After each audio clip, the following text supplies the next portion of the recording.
Bom dia, boa tarde, boa noite, que Deus te abençoe. Seja bem-vindo à leitura bíblica cronológica.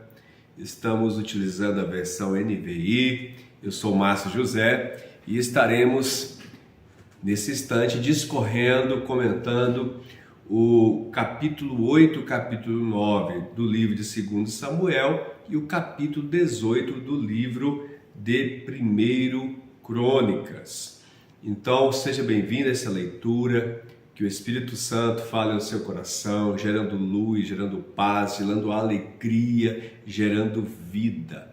Que Ele traga revelação, que Ele abra o seu entendimento para que você possa, através de cada texto lido, você aplicar a palavra à sua vida, refletir quem é Deus, o amor de Deus pela humanidade. Estamos lendo o Antigo Testamento. O Antigo Testamento aponta para Cristo, aponta para Jesus. E que bom ter você aqui conosco, tá bom? Que Deus te abençoe de maneira grandiosa. O livro de 2 Samuel, no capítulo 8, ele começa narrando as vitórias militares de Davi. Diz assim o versículo 1. Depois disso, Davi derrotou os filisteus e os subjugou, e tirou do controle deles Meteg e Amá. Davi derrotou também os moabitas.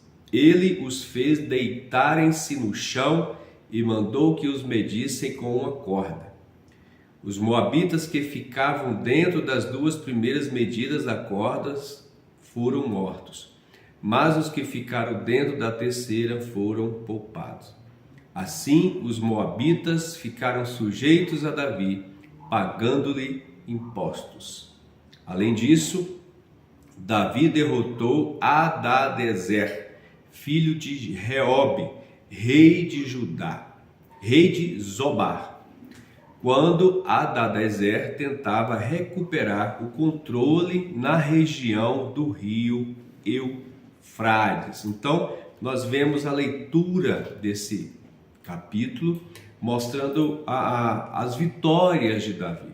Davi, nós sabemos que desde quando ele foi chamado pelo Senhor, desde quando ele venceu, matou o gigante Golias, ele sempre estava envolvido em batalhas. E nesse texto que lemos agora no livro, no capítulo 8, 2 Samuel, Davi já como rei de Israel, nos capítulos anteriores, nós vimos tanto no livro de 2 Samuel como em 1 Crônicas, Davi, ele assumiu o reinado e ele continua as batalhas. E ele sempre vencia, porque o Senhor era com ele. Ele consultava ao Senhor. E nessa passagem nós vemos ele então derrotando tanto os filisteus como os moabitas, que eram inimigos costumazes de Israel. E ele então, o Senhor era com ele, e ele então vencia esses povos, vizinhos, esses inimigos, e Israel expandia a sua fronteira e consolidava ali o reino. As vitórias de Davi, irmãos, traz para nós um entendimento, um ensinamento de que Jesus, ele já venceu sobre o pecado, sobre Satanás e a morte.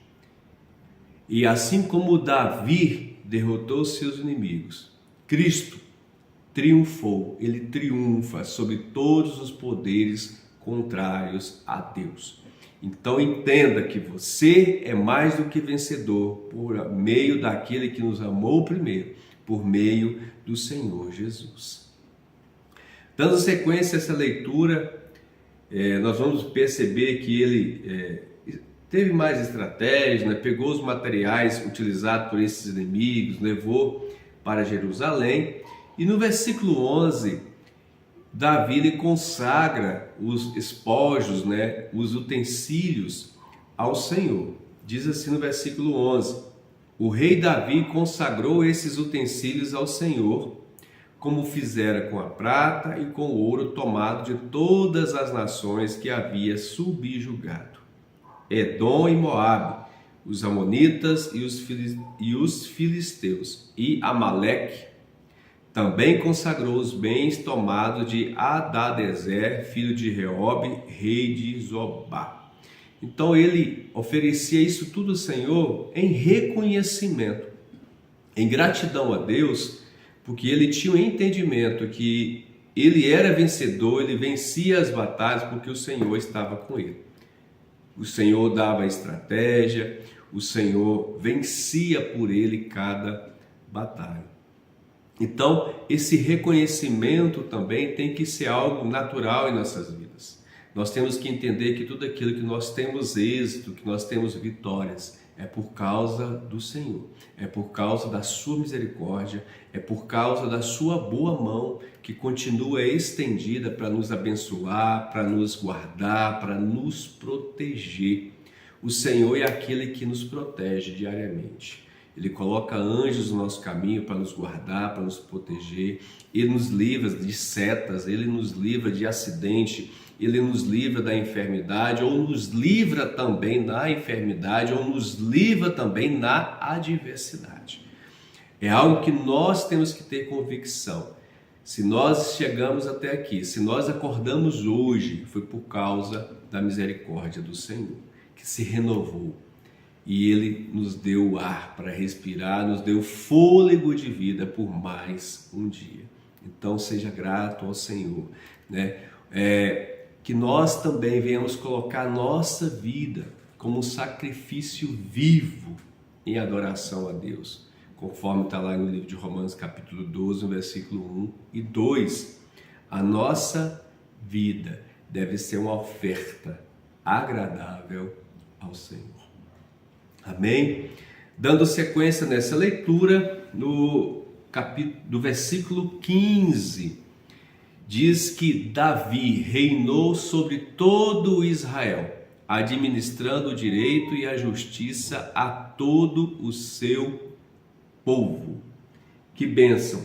Ele então reina, administrando com o direito e a justiça, ou seja, ele foi um rei justo.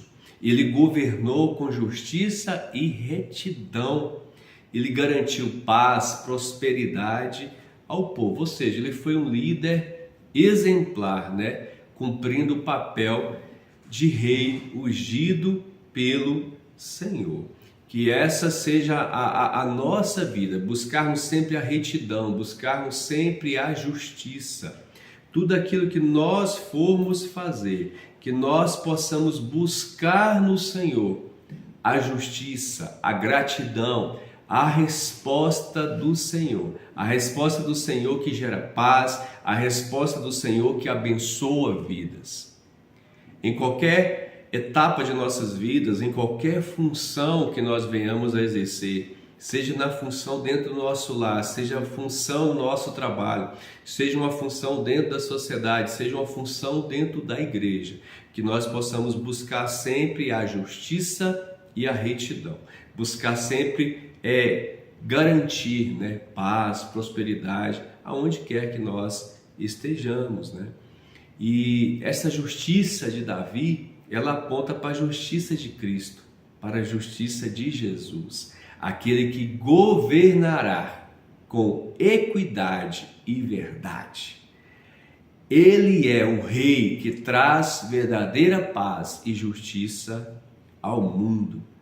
Nós também, como cristãos, somos chamados a seguir e a viver o exemplo do Senhor, a viver uma vida de justiça, uma vida de retidão, que nós sejamos luz, que nós sejamos exemplos no nosso proceder, na nossa forma de agir, que nós venhamos buscar sempre no Senhor a sabedoria, né, e sermos sábios, né, e sermos justos como Davi foi. Amém? Então, e no versículo, terminando aqui o capítulo 8, né, a partir do versículo 16, vai falar que Joabe, filho de Jeruia, era comandante do exército. Josafá, filho de Ailude, era o arquivista real, ou seja, vai relatar algumas pessoas que receberam funções específicas ali no reinado de Davi. Algo interessante, o capítulo 18 do livro de 1 Crônicas é igual o que nós acabamos de ler aqui no capítulo 8 de 2 Samuel. Está escrito nas mesmas palavras, em poucos versículos tem alguma diferença simples, alguma diferença bem básica, mas está ali praticamente igual. E aí, fazendo um paralelo aqui, fazendo uma explicação, é importante nós entendermos que aquilo que é escrito no livro de 2 Samuel, ele vai relatar mais os feitos militares, né? A liderança militar de Davi. Ele vai destacar suas conquistas, as suas estratégias, como que Deus direcionou ele para vencer cada batalha, cada conflito. Ou seja, vai mostrar um tom mais histórico e político do reinado de Davi. É isso que vai estar ali no livro de 2 Samuel. Vai mostrar, por exemplo, como ele consolidou seu reino, como ele lidou com os inimigos, né? Vai falar de algumas batalhas entre os filisteus, os moabitas, né? E por aí vai. Então é interessante nós entendermos essa diferença nos dois livros, tanto 2 Samuel como 1 Crônicas.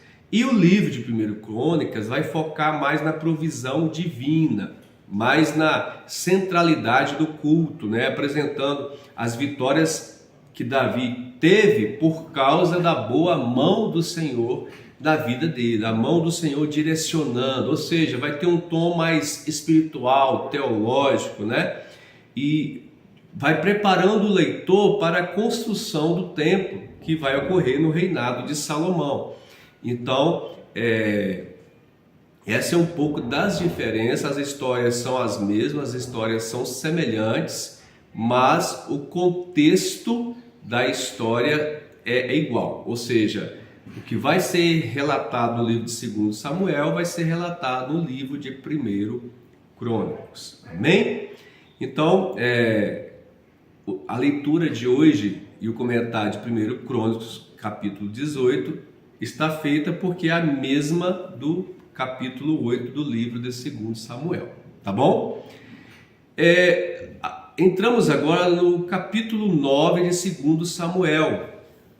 O capítulo 9 de 2 Samuel vai iniciar com a procura, né? Davi, ele em dado momento, ele lembra de uma promessa, de uma aliança que ele fez com Jonatas, que era filho de Saul, e ele faz uma pergunta para os seus servos. Ele faz assim a partir do versículo 1.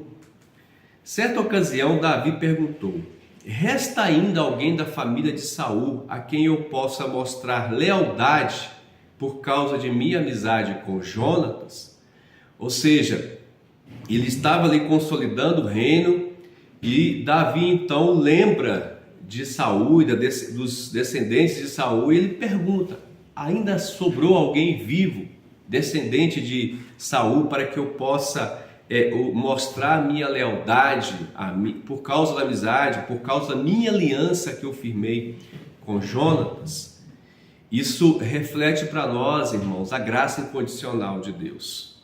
Deus, ele nos procura, mesmo quando nós estamos fracos, nós estamos afastados, nós estamos sem esperança. O Senhor, ele está pronto, ele está disponível para nos abençoar e para nos encontrar. Deus, ele está à procura do homem sempre, ele está sempre à disposição, se mostrando Salvador, se mostrando um Deus que ama e um Deus que perdoa e um Deus que restaura. Ou seja, a graça restauradora de Deus está sempre disponível ao ser humano. E então, no versículo 2, diz assim: então chamaram Ziba, um dos servos de Saul, para apresentar-se a Davi, e o rei lhe perguntou: você é Ziba? Sou teu servo, respondeu ele. Perguntou-lhe Davi: resta ainda alguém da família de Saul a quem eu possa mostrar a lealdade de Deus? Respondeu Ziba: ainda há um filho de Jonatas aleijado dos pés. Onde está ele? Perguntou o rei. Ziba respondeu: na casa de Maquir, filho de Amiel, em Lodebar. Então o rei mandou trazê-lo de Lodebar. Então Davi é informado que existia uma pessoa, o neto de Saul, chamado Mefibosete, que estava vivo, e ele estava numa cidade chamada Lodebar. Mefibosete era filho de Jonatas, e nesse texto fala que ele era aleijado dos pés. Então, imagina o contexto: Saul perseguiu Davi e se tornou inimigo, não por causa de Davi, mas por causa da inveja de Saul. Saul elegeu Davi como seu inimigo, como alguém. Ele tinha inveja de Davi porque Davi era mais aclamado pelo povo, pelas suas vitórias, pelas suas conquistas, pelo seu exemplo. E houve um espírito de inveja no coração de Saul, e Saul se tornou inimigo de Davi, perseguiu Davi por várias vezes. E Saul morreu, foi derrotado, e naturalmente os seguidores, as pessoas, os militares ali, o exército de Davi perseguia aqueles que estavam próximos a Saul. Então Mefibosete, ele estava escondido nessa cidade chamada Lodebar, e ele estava ali passando uma situação difícil, aleijado, O contexto dele ficar aleijado foi durante uma fuga, durante uma batalha, uma guerra.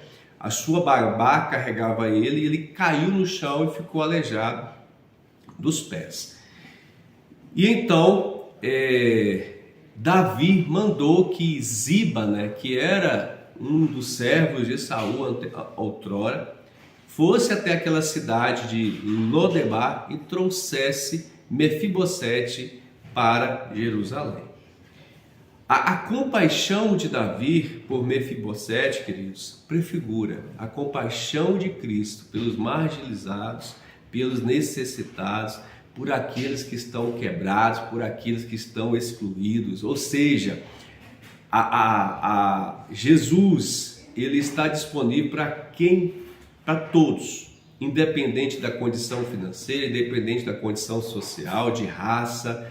Então, o Senhor Jesus, ele está pronto para restaurar o ser humano. Nós vemos a partir do versículo 6, Davi sendo bondoso, com Mefibosete. Mefibosete chega ali no reino, no palácio, e imagina o coração de Mefibosete. Ele talvez pensava que ele ia ser morto, que ele ia ser preso, porque o seu avô perseguia o rei Davi. E então Davi usa de bondade, e Davi diz para ele não ter medo, porque ele estava ali por causa da aliança que Davi teve com o seu pai. E por causa dessa aliança, Davi iria usar de bondade e de misericórdia para com Mefibosete. Amém?